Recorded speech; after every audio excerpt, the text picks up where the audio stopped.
The iPhone 16 Pro gets a bigger display and the 5x tetra prism zoom from the Max without a price hike.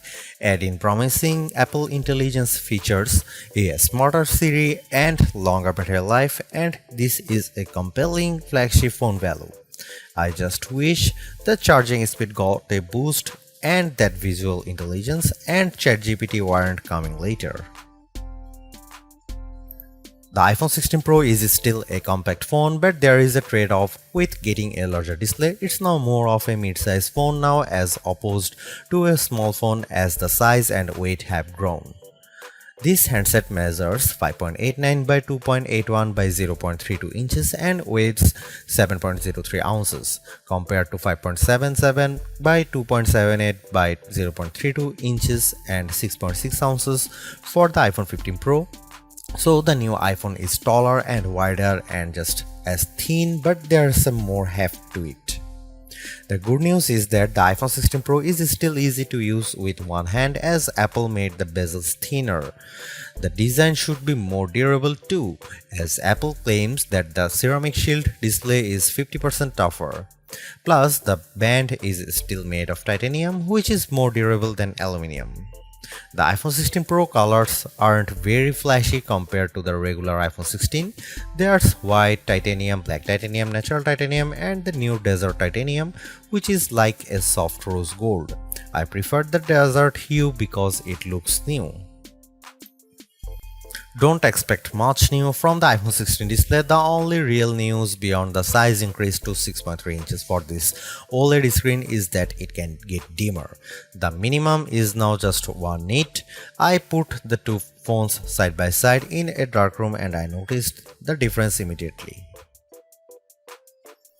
What's the benefit? You can use your phone in bed without disturbing your partner, and if you are using standby mode, the iPhone 16 Pro won't be as bright when you are using it overnight as an alarm clock. Otherwise, you get the same 120Hz refresh rate on this Pro Motion display and the same max brightness. Apple claims a peak brightness of 2000 nits outdoors and 1600 nits for HDR content. We simulate outdoor conditions with a flashlight and the iPhone 16 Pro reached 1553 nits. That's higher than the Galaxy S24 Ultra but way behind the Google Pixel 9 Pro. Apple has added a new button to the iPhone 16 Pro, but it's not technically a button. The camera control is a recessed capacitive switch that provides haptic feedback. Press once to launch right into the camera and press again to snap a photo. It's simple and works well in landscape and portrait mode. I found it easy to launch straight into the camera and I like that you can press and hold the camera control to record a video. Though, if you take your finger off the button, the video stops. I wish you could customize that. The camera control has a lot of tricks, including the ability to zoom in and out by sliding your finger left and right on the button, and a soft double press launches a mini menu. You can scroll through to tweak things like exposure, depth, and choose photographic styles. There's a learning curve to camera control, but I'm glad that it's an option. Plus, this frees up the action button on the left side of the iPhone 16 Pro for programming other shortcuts. The iPhone 16 Pro has a few key upgrades that I appreciated during my testing. There's a sharper 48MP ultra-wide camera, a faster 48MP main fusion camera with zero shutter lag, and the 5x tetra prism zoom borrowed from the Pro Max series. In addition, photographic styles are integrated directly into the Camera and Photos app, so you can change skin undertones and the mood effect of your photo on the fly. Plus, you can tweak it after the fact. To test the iPhone 16 Pro's faster performance, I had my son take a photo of me shooting a jump shot side by side with the iPhone 15 Pro, and the result is brighter and more detailed image. How does the iPhone 16 Pro compare to the best camera phones? I shot a number of pictures using the iPhone 16 Pro alongside the Samsung Galaxy S24 Ultra and the Google Pixel 9 Pro XL to find out. I put the ultra-wide camera to the test on the iPhone 16 Pro with this shot of a beach and Apple comes out on top. The colors are more natural through the iPhone versus the Galaxy S24 Ultra, and Samsung's peak looks distorted on the right side by the flowers. Here are some camera samples of iPhone 16 Pro.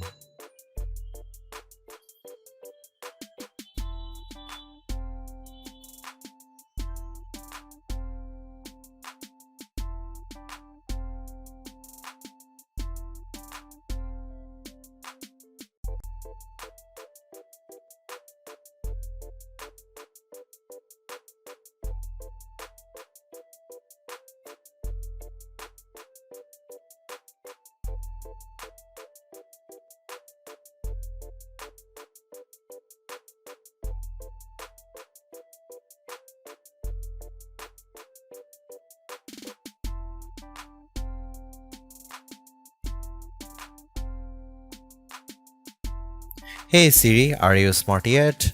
Apple Intelligence isn't officially coming to the iPhone 16 series until October, but I was able to try out some of this feature ahead of its official launch as part of the iOS 18.1 developer preview.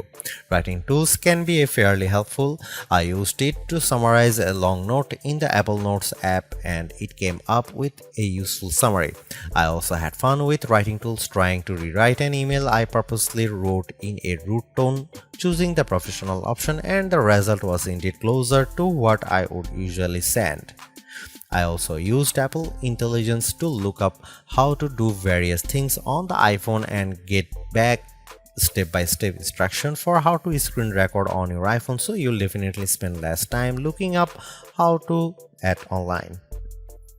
On the Photos front, my favorite Apple Intelligence feature is Memory Movie. You can give the Photos app a prompt like a beach memories through the years with an upbeat soundtrack, and you will see the AI go to work sifting through all your photos and videos, and the end result was pretty satisfying, fittingly ending with a sunset peak.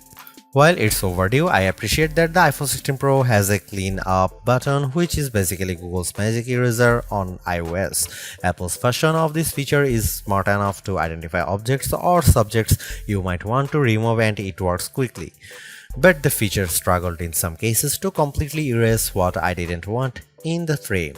Siri is definitely the biggest upgrade with Apple Intelligence. It's a lot more conversational and forgiving of mistakes as we speak.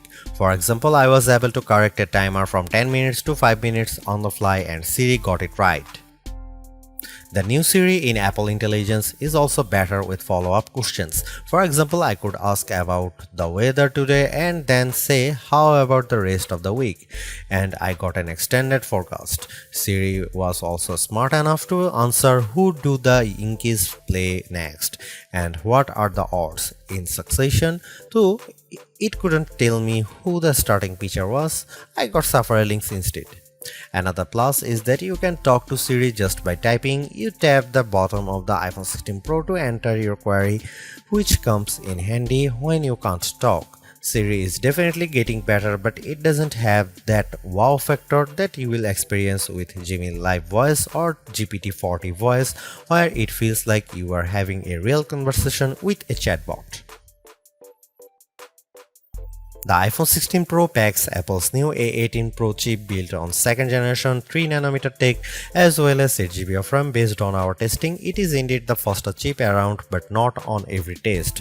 When I played Resident Evil Village, I was scared as I made my way down a snowy path and stumbled upon some dead birds. The graphics are console grade. I also got to play the Infinity Nikki game, which was in beta, and the lighting and water effects were very impressive. On Geekbench, which measures overall performance, the iPhone 16 Pro is 50% faster than the Galaxy S24 Ultra's Snapdragon 8 Gen 3 chip on single core and 15% higher on multi-core performance. The Pixel 9 Pro series is well behind.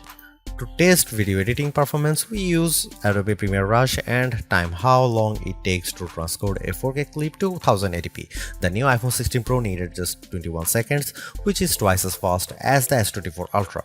On the graphics front, the iPhone 16 Pro features a 6-core GPU compared to 5 cores for the regular iPhone 16 models. Apple says you should get 20% faster performance than the iPhone 15 Pro.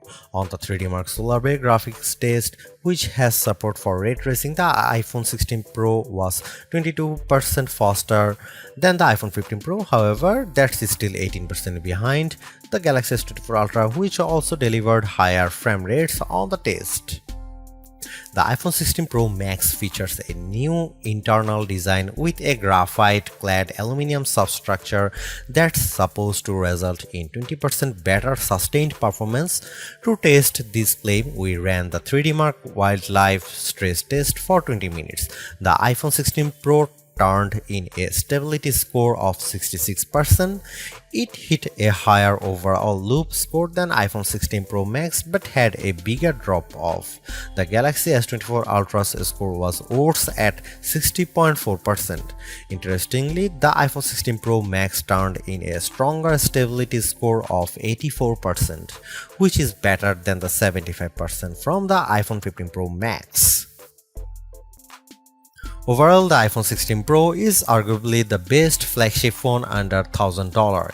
You get the same excellent cameras as the iPhone 16 Pro Max for $200 less, and I think the screen is big enough at 6.3 inches while being easy to use with one hand.